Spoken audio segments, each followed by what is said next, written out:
to the reality revolution. Today is a beautiful day to read some more Quo. If you don't know, Quo is an amazing group of higher dimensional entities channeled by LL Research. They are intricately related to the law of one channelings. These come from the same group, LL Research, that channeled the law of one channelings. I have hundreds of episodes where we've read these channelings. To me, it feels like I'm reading the words of angels. They have an energetic quality. When I'm reading them, you will feel the words and you will get certain intuitions and ideas and teachings. Sometimes it's subtle, sometimes it's very, very profound. If you don't know what the law of one is, check out my other episodes. I give some explanations of the law of one. You can check out my Law of One playlist.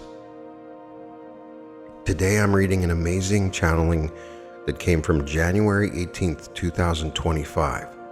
And they cover some incredibly interesting topics, including angels in human form, agents of the angelic realm, management versus control of the emotional body, the importance of the emotional body, gratitude as an aid in service to others, emotional catalyst manifest as physical pain, letting go of attachments in the disciplines of the personality, acceptance and dark humor upon the path, intensification and acceleration of catalyst in late third density, loving and guiding the child in the law of one.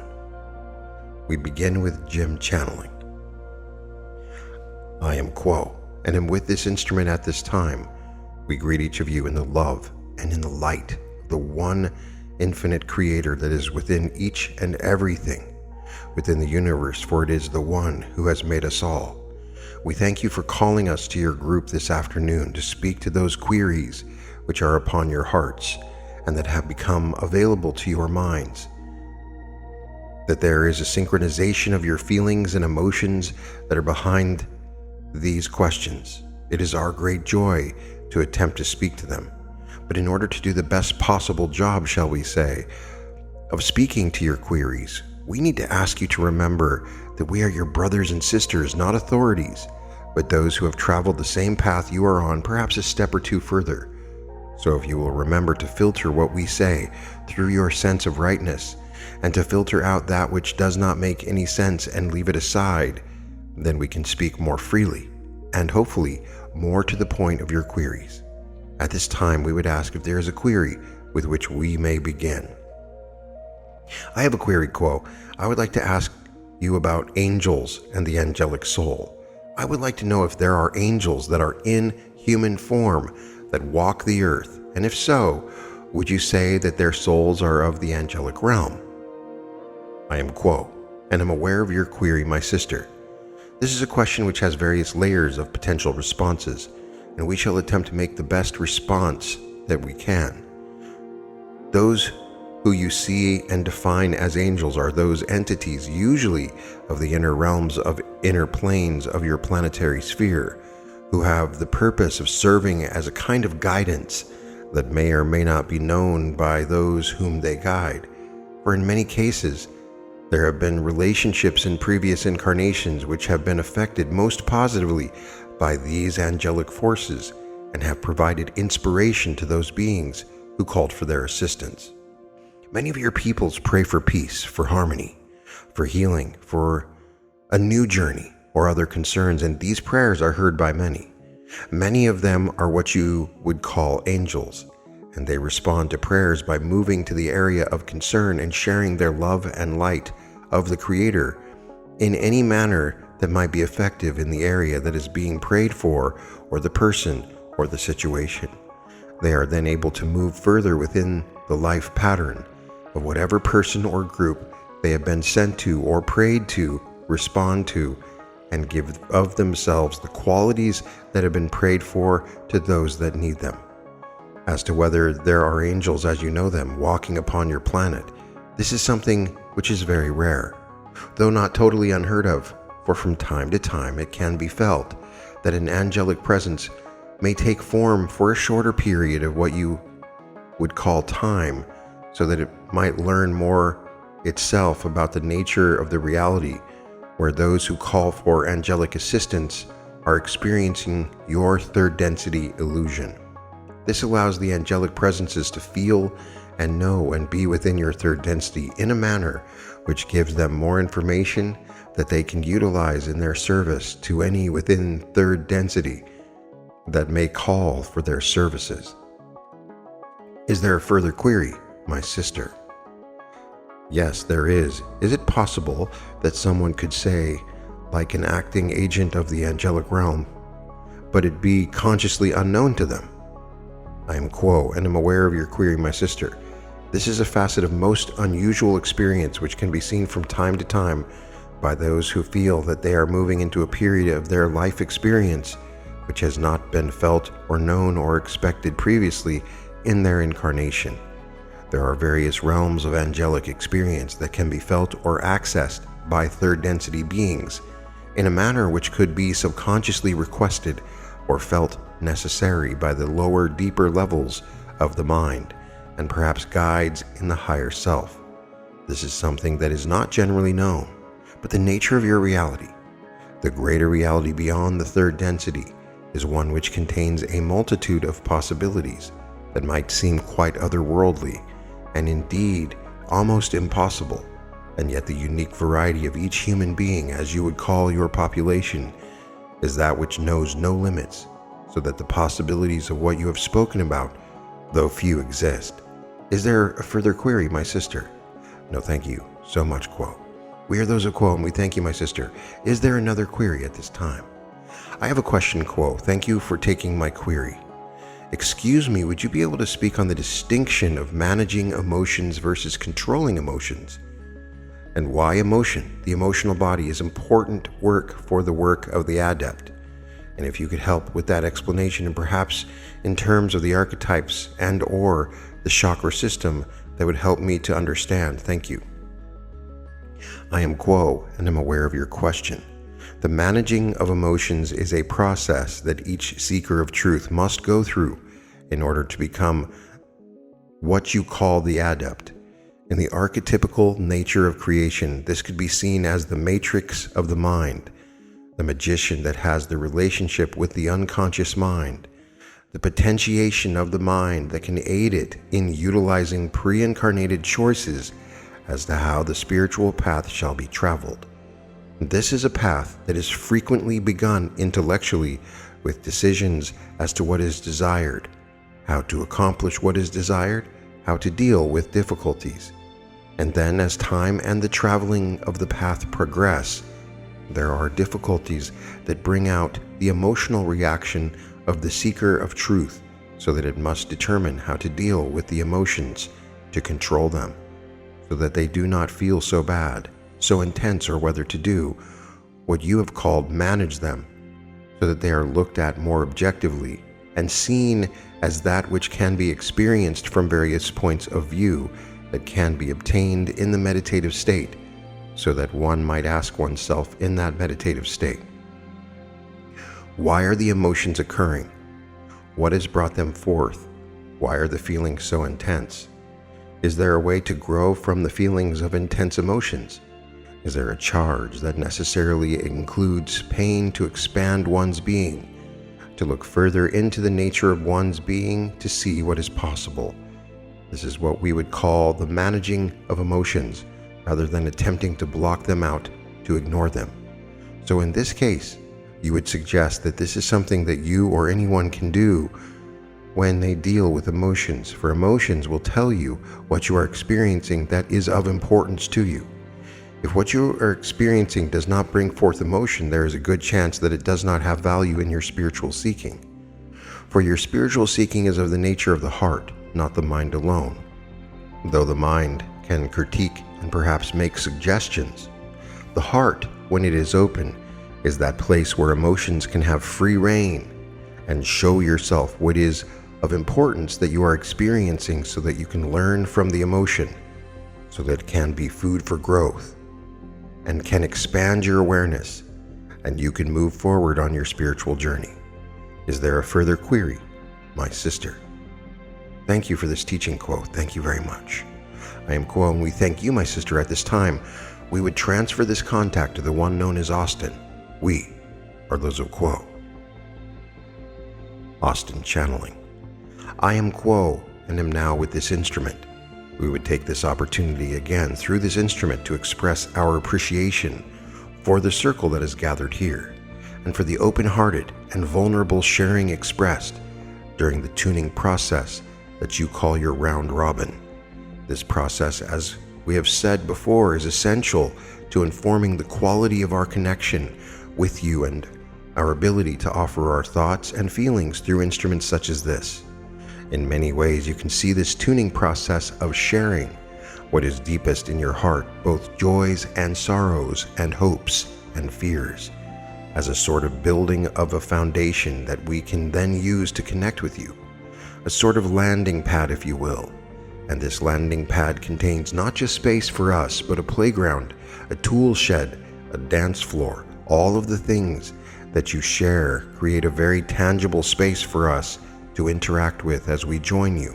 And we thank you for building this for all of us to enjoy and explore, play and dance together. At this time, we would ask if there is another query to which we may respond.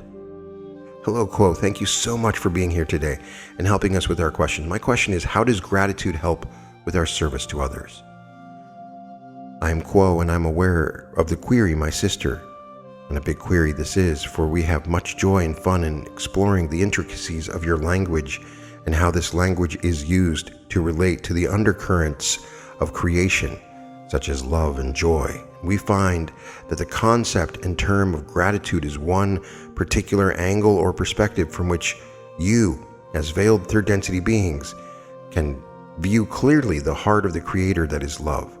To contemplate gratitude within your own being is to open a doorway that allows the love of the Creator to flow through and to bless those aspects of your life that you have come to realize through the process of gratitude are gifts from the Creator to the Creator. By engaging with gratitude, you are able to open this door more and more so that the light and the love of the Creator becomes more and more apparent to you in your day-to-day life. The pathways of love from the Creator are broadened as you explore this unique perspective on love. We correlate gratitude to love because it is indeed an act of love and acceptance and acknowledgement that what you experience is in harmony with your being and is being offered to you from a seemingly external place.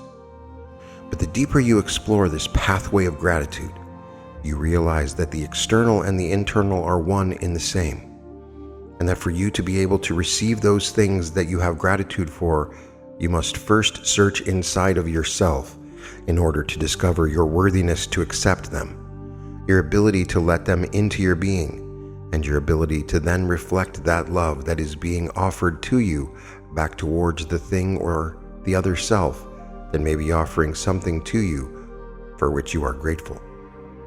This concept and practice of gratitude is one of the most powerful exercises for you to explore as a seeker on the path of service to others. For as you learn to view these things in your life, these circumstances that surround you with a lens of gratitude, you can become more and more able to accept those things that may not be so immediately pleasant, that may seem more difficult than a blessing as gifts themselves.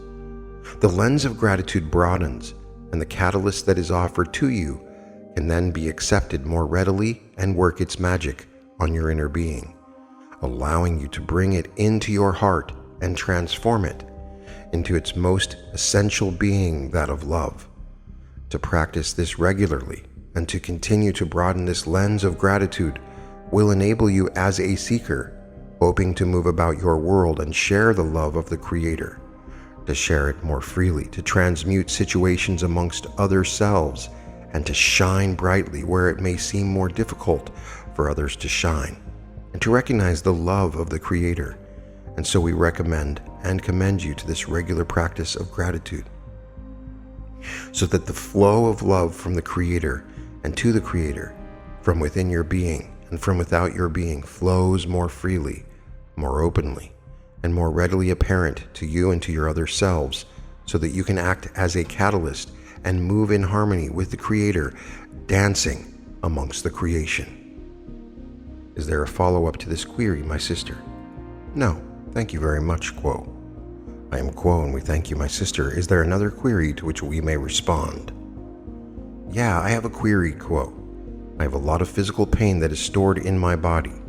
I know it's related to emotional catalyst that hasn't properly been dealt with, and I find great relief in seeking help from a practitioner of acupuncture. My question is, how can I more efficiently integrate my catalysts?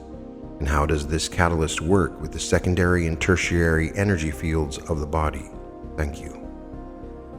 I am Quo, and we thank you, my brother, and we appreciate this query, for it is quite deep and relevant to the experience of many within your third density. The nature of the veil within your third density is that of obfuscation, where the linkage between those sensations of the body, both pleasant and unpleasant, comfortable and painful, are not immediately recognized to be also relevant to your emotional being and to your inner being. It is very easy within your third density to view the body as simply a vessel that you are inhabiting, rather than an aspect of your own being. We can offer some general guidance in this area to help you and others who may be experiencing similar difficulties to understand how the pathway of catalyst, you might say, runs from the spirit to the mind and to the body, and how you can more easily recognize the messaging offered to you by that feedback from the body in order to, as you say, integrate that catalyst, and thus, as one may hope, alleviate the physical circumstances that cause you pain or discomfort. We would first encourage, as we typically do, a regular practice of meditation so that you may become more and more familiar with your inner world that you might identify as your mind, and to regularly build a space within yourself where you can dwell in silence and appreciation of your own inner world. This is essential in this work and is a prerequisite, we may say, to truly understand the connections between the mind and the body and the emotions and the catalyst that you are describing within your query. This can be a complicated pathway to explore using your language, for your language is built upon the illusion built by the veil, and so to grapple with the connections between the mind and the body and the spirit necessitates that we address them as though they are separate beings. But a key to understanding your query is to first contemplate and acknowledge that they are indeed not separate, but only seemingly so, and that you are one whole, integrated being on all levels, from your spirit to your mind and to your body. And in seeking this understanding, the answers to your particular circumstances can become more and more apparent.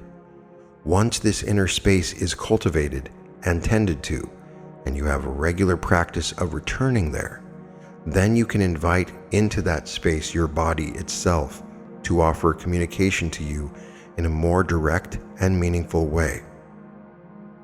To focus on the pain that you experience, to attempt to allow it to fill that space within yourself, to express itself in the way that it wishes to be expressed, and to witness it and offer it love and acceptance. In this way, the pain that is signaling to you can express itself in new ways. You can find new pathways of communication with that particular catalyst of the body that then makes the connections between the catalyst of the mind and the catalyst of the body more apparent. And you can then begin to draw the correlations that you are seeking between the normal primary central energy centers and the, say, secondary or tertiary energy centers. These pathways are impossible in many ways to describe using language as we are now, but as we understand it, can guarantee that as you develop a personal inner relationship with the bodily catalyst within this space of acceptance and love and silence, that a new language that is unique to you and your inner world will present itself to you, and those pathways can become more apparent. We would add to this practice that a regular attempt to call for aid and seek help, both in your practical life, but in your inner life as well, can be very effective in clarifying this inner space and understanding what the communication of pain is attempting to offer to you, and thus clarifying the emotional aspect behind this pain. And so, to summarize, the most essential aspects of how to grapple with this catalyst, as you have posed in the query, is to return to our regular recommendations for most circumstances within your third density, and that is the meditation, the contemplation, and the prayer. Is there a follow-up to this query, my brother? No, thank you so much. I really appreciate it. I am Quo, and we thank you, my brother. At this time, we would take leave of this instrument and transfer the contact to the one known as Gary. We are Quo. Gary channeling. We are those known to you as the principle of Quo, and it is with gratitude that we may once again lend our words for your consideration, but even more fundamentally, that we may be with you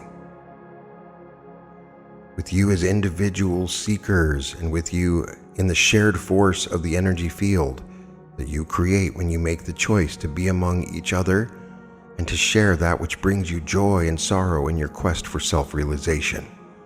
At this time, we would ask if there is a query to which we may respond. We are those of Quo. Quo, I have a question. When utilizing the disciplines of the personality for spiritual growth, it seems that the first two disciplines, know yourself and accept yourself, are grounded deeply in third density catalysts. Can you speak on applying the third discipline of becoming the creator to letting go of third density attachments? We are those of Quo, and we have received and appreciate your inquiry, our sister, as it does open the field quite wide for us to explore and contemplate this question. That is part of a very, very long, as you would measure in your time, the span of your incarnation's journey. We would begin by offering comment on the reflection that these processes of knowing and accepting yourself are those which are grounded within the third density, by offering our sense that this is indeed true but extends through and beyond the third density experience. The knowing itself continues as long as there is a self to know. Though in the non-veiled experiences, the accepting of the self is fundamentally different in that the self is not contending with the judgment and rejection of self.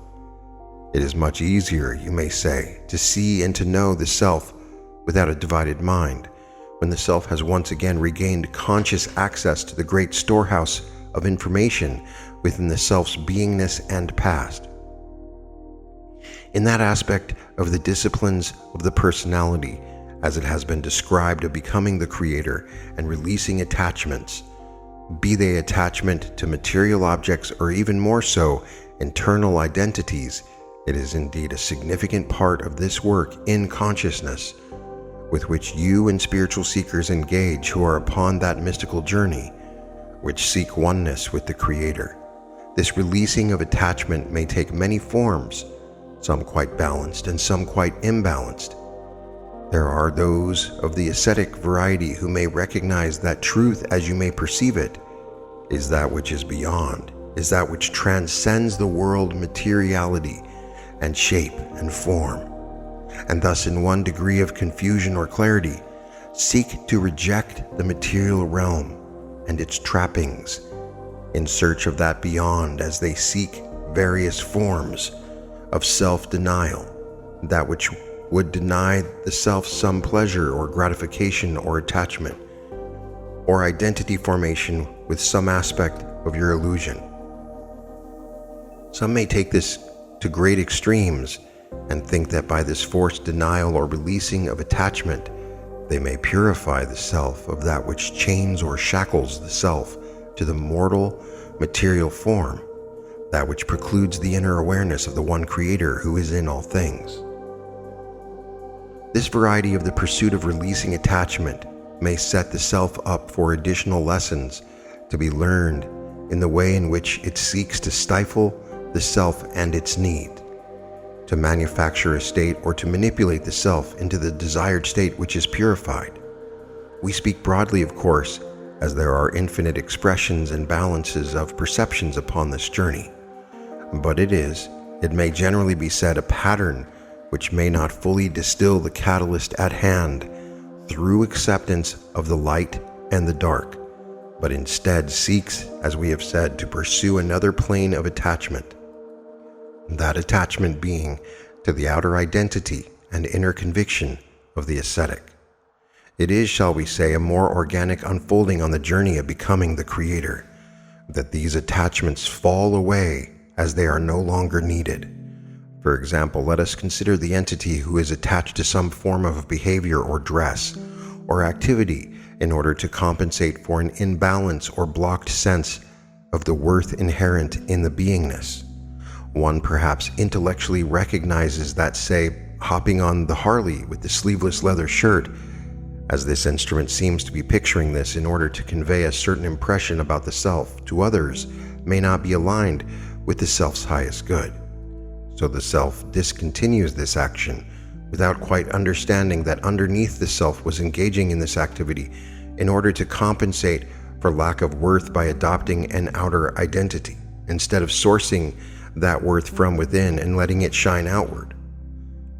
Which is not to say that participating in any activity like that of riding the motorcycle is doing so for this reason.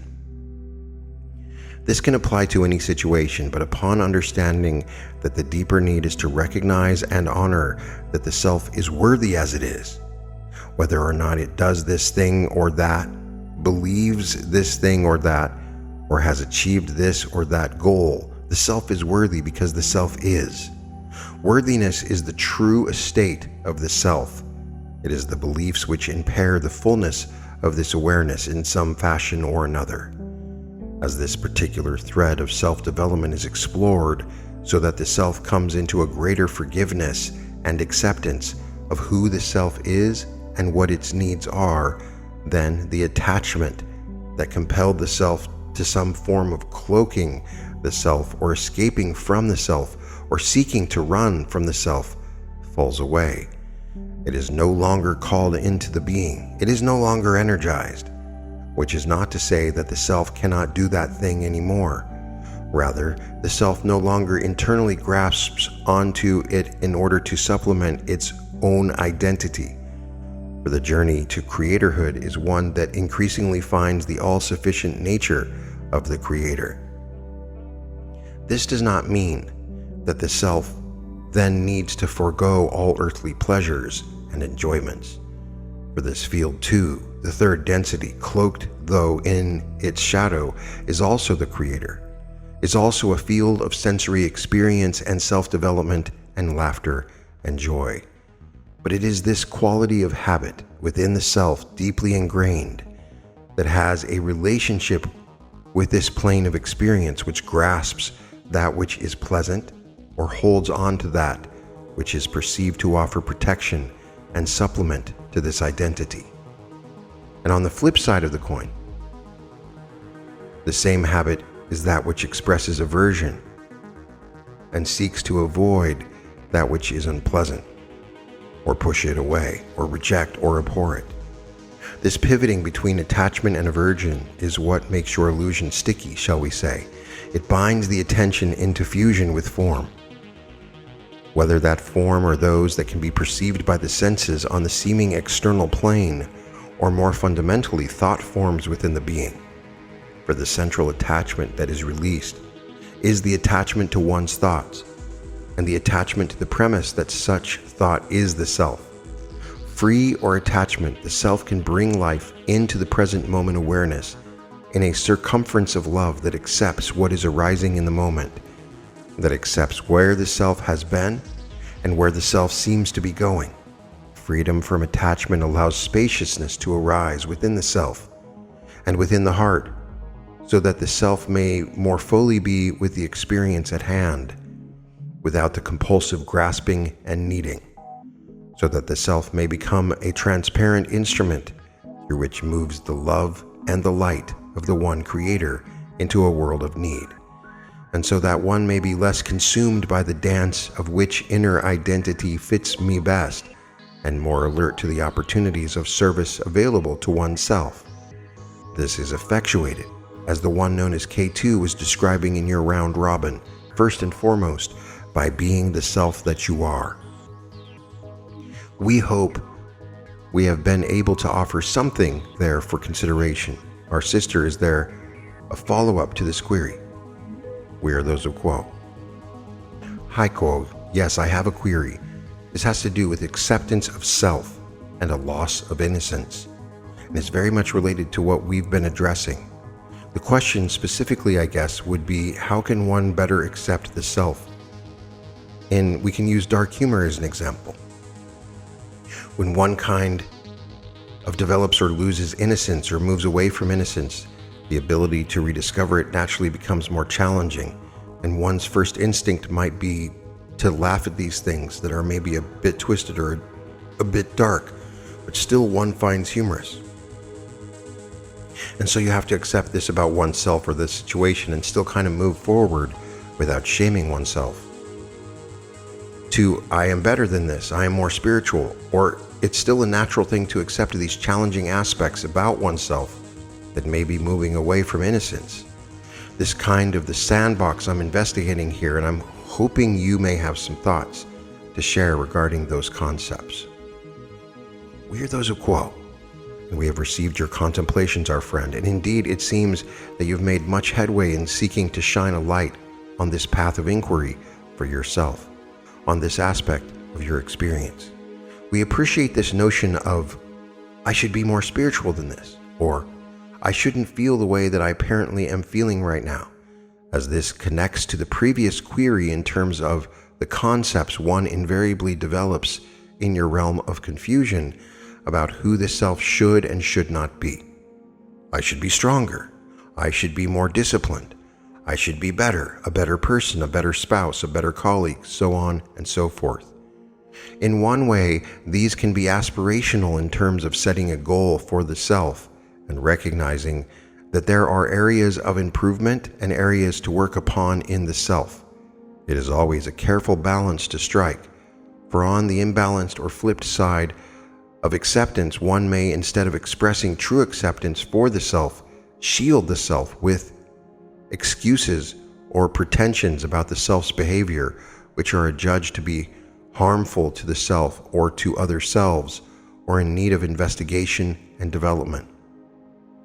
And upon the other side, one may look at that which is perceived to be imperfect within the self, and upon a basis of judgment, and as you described it, shame or reject how the self is manifesting in this moment, in the certainty that the self should be other than what the self is.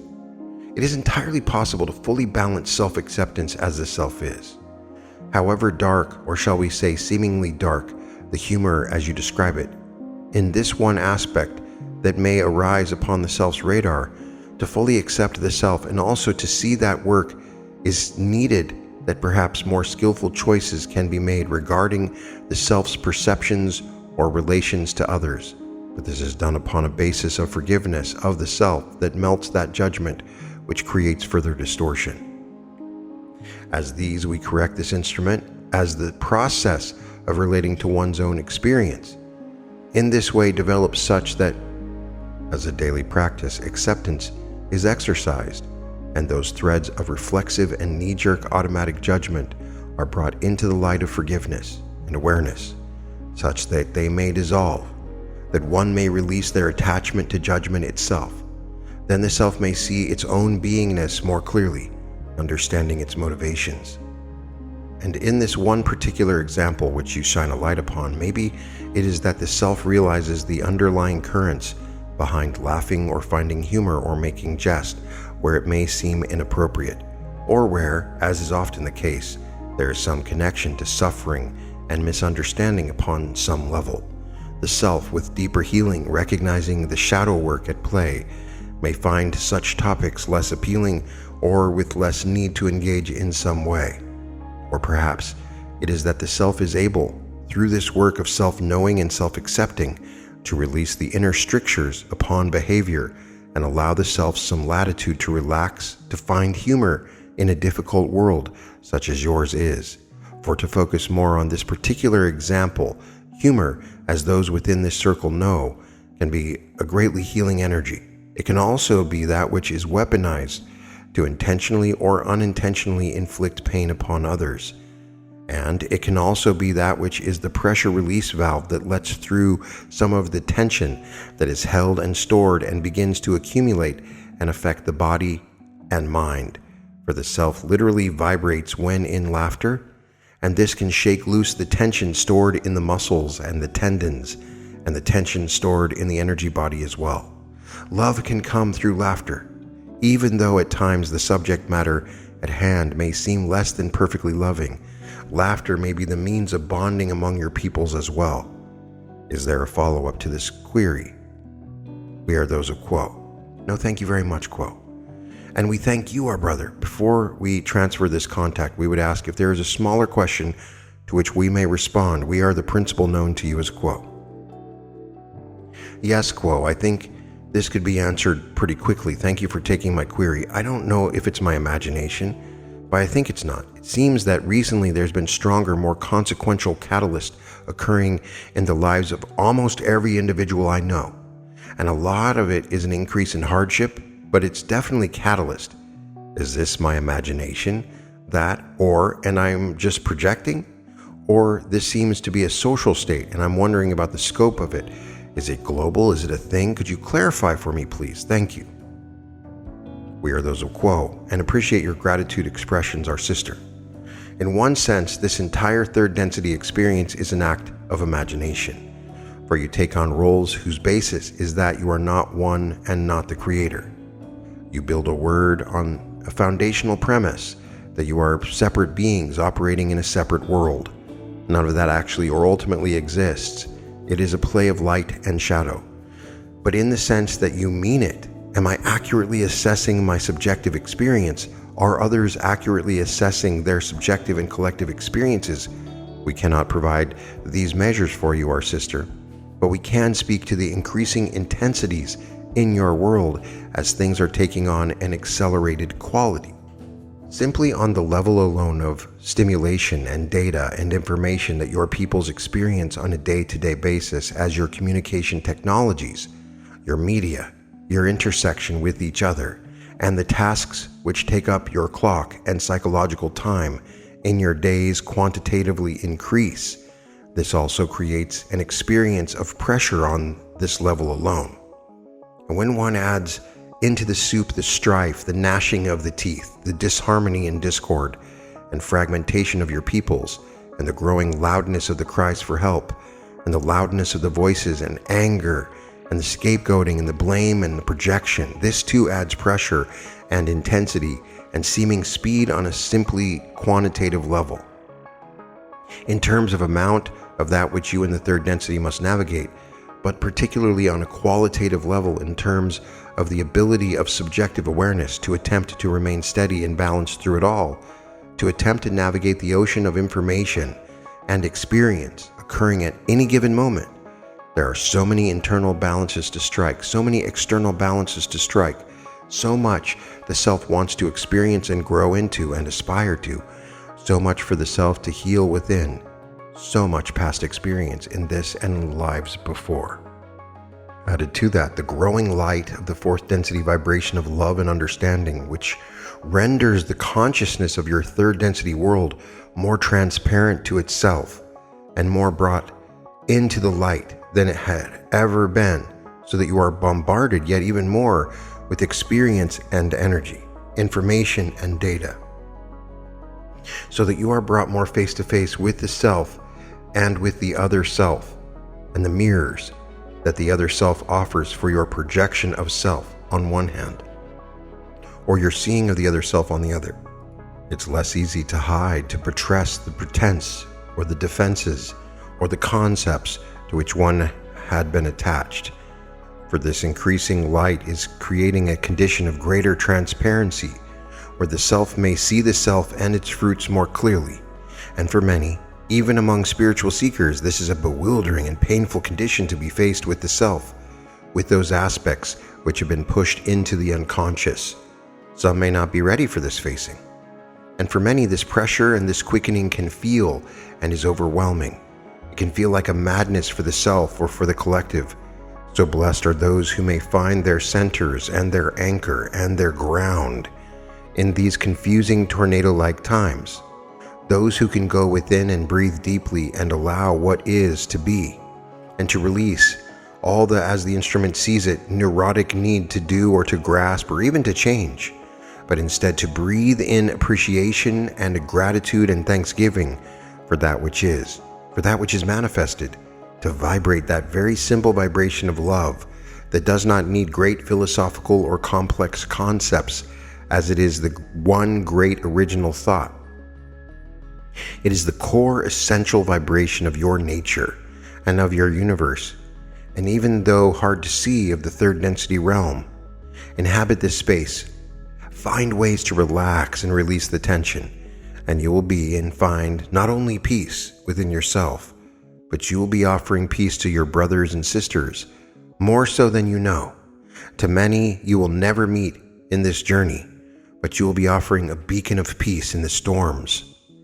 At this time, we would transfer our contact to the one known as Jim, with gratitude to the questioners and to those who anchor and hold the energy of this circle, that we may dance with you in our shared seeking of the one infinite creator. We are those of Quo. Jim channeling. I am Quo and am once again with this instrument. At this time, we would ask if there is a final question for the session. Yes, Quo. This question comes from M, who writes, besides the knowing and acting and showing and offering the law of one to the child in this space-time, Western society, what else can a parent do to guide and to love? I am Quo, and we are aware of the query, my brother. When the parental entities have the child that is in their care for a certain period of the beginning of its life, in concerning the law of one relationship to the child, we would suggest that the parents practice that law themselves in the way that they live their lives, that they spend time discussing those precepts of the law of one that have meaning to them, and they discuss them within the presence of the child. We suggest they also invite the child to join them in what is called the meditation, so there might be a beginning experience of the child to seek that silent voice within that might manifest in any particular way that is unique to that child. For each seeker of truth is unique in a way that it perceives and travels his spiritual journey. We would suggest that the child be advised in a loving way when it might be misbehaving that would not be appropriate for any child to do. For each child is responsible for its own behaviors from a very early age. This should be lovingly done without the harsh recriminations or threats that are so often a part of the parental relationship in disciplining the child. We would suggest there be a discussion opened between the parents and the child in relation to any concepts or questions that it might have upon its mind, and that the responses be made by the parents in a way that is in accordance with the law of one, that seeks each as a portion of the Creator, that lives its life as a means of helping the Creator to know itself and the child to know itself and the world about it. In other words, we would suggest that the law of one be the fabric of a relationship with the child and with each other and with the world around them, and that be reflected in each experiencing during the day, if that is possible. And when it might be impossible or done poorly, we suggest that the parents, if this behavior that they feel is poor was witnessed by the child, that they take responsibility for it to show the child that it does not need to be perfect, that growth comes from imperfection, that changing the perception of the self as being one thing only for the change will continue, and apparently for the length of the life of the child, and that change is often difficult and painful. But that is not a bad thing, and that it should be known to the child that the pain of change is a part of growth, will give them a chance to expand their being and move forward in their seeking of the one Creator and the seeking of the harmony with all those around them.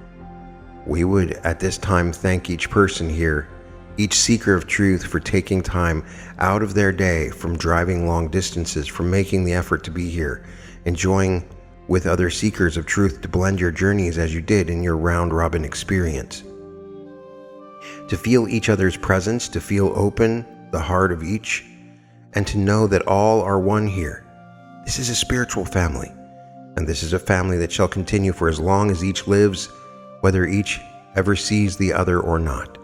For a connection made with the heart is that which cannot be broken. It will last forever. It will take each of us, Quo included, to the path of unity with the one infinite Creator, which we are all here to seek, to serve, to love, and to reflect in our daily lives. At this time, we shall take our leave of this group and of this instrument, leaving each in the love and in the light of the one infinite Creator. We are those of Quo, Adonai, Vasu, Boragas. In this profound transmission, Quo speaks to the deep spiritual challenges and blessings of our time. We are reminded that angels do walk amongst us, rarely and often unknowingly, even to themselves as agents of divine guidance, here to serve love in human form. Whether angel or not, each of us has access to higher realms through openness, intention, and service. A major teaching is offered on the emotional body, not to be controlled or suppressed, but managed with compassion. Emotions are not signs of weakness, but sacred signals of what holds meaning for our soul. In fact, Quo tells us emotion is essential to the adept's path because it connects us to the heart where spiritual transformation occurs. Gratitude emerges as a powerful tool for opening the heart and transmuting pain.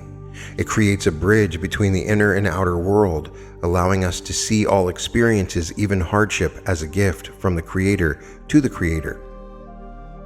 In that space of thanksgiving, love flows more freely, service becomes natural, and we grow in clarity and compassion. Quo gently reminds us that the body holds emotional catalyst. Unintegrated feelings can manifest as physical pain, but healing begins not with suppression, but by listening in stillness, inviting the pain into awareness, offering it love, and allowing its message to emerge. The session also explores the mystical discipline of letting go, not by rejecting the world, but by releasing the grasping and clinging of the personality. True spiritual maturity isn't about appearing holy, it's about transparency, being who we are, without masks, and allowing the attachments of identity to dissolve naturally as they are no longer needed. Even our darker aspects, such as irreverent or twisted humor, are not rejected but embraced. Acceptance is the path forward. There is no shame in imperfection. The journey to innocence often passes through shadow. Laughter, even when edgy, can carry love. And finally, Quo affirms what many are sensing now, and I know that you're sensing it too. The intensification of catalyst is real. The world seems crazy. Our world is undergoing pressure, quickening, and a kind of spiritual exposure as the light of fourth density pierces the veil. But this is not a curse. It is a sacred opportunity for each of us in the face of chaos.